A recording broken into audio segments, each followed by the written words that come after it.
સરહદ પારના આતંકવાદીઓ આપણને મારી જ રહ્યા છે.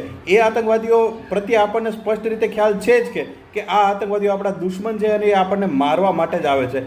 પરંતુ આપણી વચ્ચેના કેટલાક આતંકવાદીઓ એવા છે જે આપણને રોજ ધીમે ધીમે મારે છે, જે આપણે રોજ સ્લો પોઈઝન આપીને મારે છે, અને એ આતંકવાદીઓને આપણે ફૂડ આતંકવાદીઓ કહી શકીએ. આ ફૂડ આતંકવાદીઓ અસલીના નામે નકલી ચીઝ, નકલી પનીર અને નકલી બટર આપણા તથા આપણી કુમળી વયના બાળકોના પેટમાં આ નકલી ચીઝ અને નકલી ઝેર પધરાવી રહ્યા છે.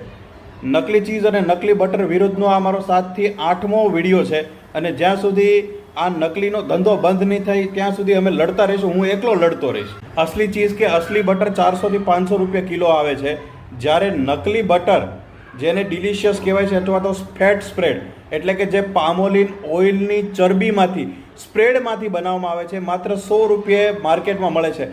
અને એને માટે માત્ર નાની એવી લારીઓ, ખાણીપીણીની લારીઓ નહીં, પરંતુ મોટી મોટી બ્રાન્ડેડ રેસ્ટોરન્ટ પણ આ નકલી પનીર વાપરે છે, નકલી બટર વાપરે છે, અને આપણા પેટમાં કેન્સર, અલ્સર, પેટની એસિડિટીની હજારો બીમારીઓનું કારણ બને છે. અમેરિકા તથા યુરોપના દેશોમાં આ નકલી ફેટ સ્પ્રેડ, જેને માર્ગરીન તરીકે પણ ઓળખવામાં આવે છે, એની વિરુદ્ધ પ્રતિબંધ છે.